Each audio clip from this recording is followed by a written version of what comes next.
Regardons maintenant les commandes qui nous permettent de naviguer dans le système de fichiers, telles que ls, pwd, cd et mkdir.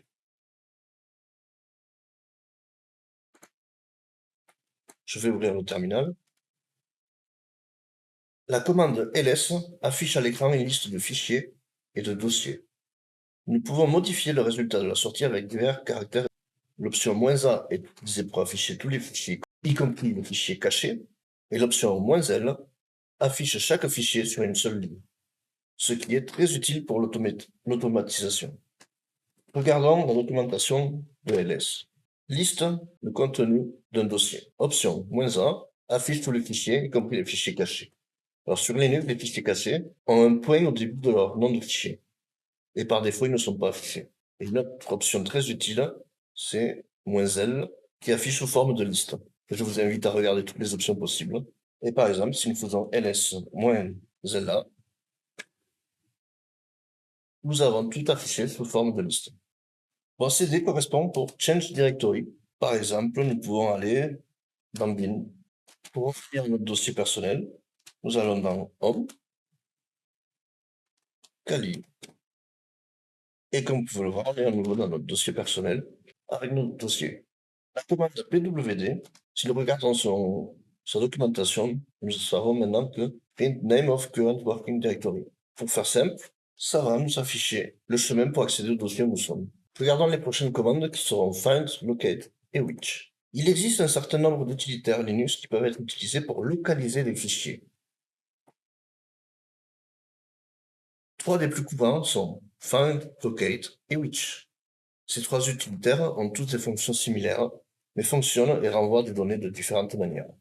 Avant d'utiliser locate, il faut d'abord updatedb pour créer une base de données locale de tous les éléments de fichiers du système.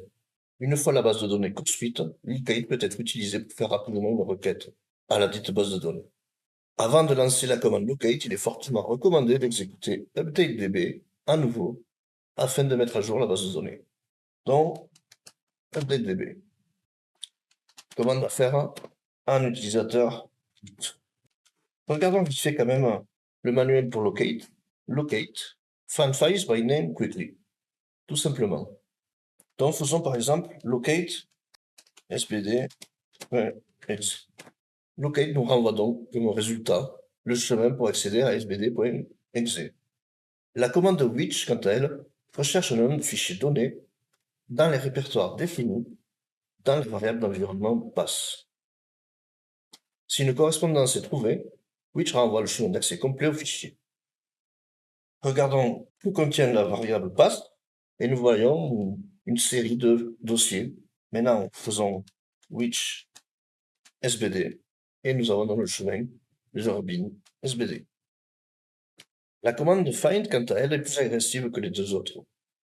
Find est capable de rechercher récursivement divers fichiers dans un chemin d'accès donné. Faisons par exemple la recherche find à partir du dossier racine, le fichier, tous les fichiers contenant sbd. En début de non. Nous n'avons pas le droit de faire cette recherche en tant qu'utilisateur simple, donc nous allons utiliser sudo pour devenir root afin de lancer la commande. Et du coup, nous voyons que sbd.list est dans var lib. Nous voyons un sbd dans Windows, dans user-share-doc, dans user-share Windows et user-bin sbd. Maintenant que nous avons quelques outils de base pour localiser les fichiers sur Kali Linux, nous allons passer à l'inspection du fonctionnement des services dans Kali. À tout de suite.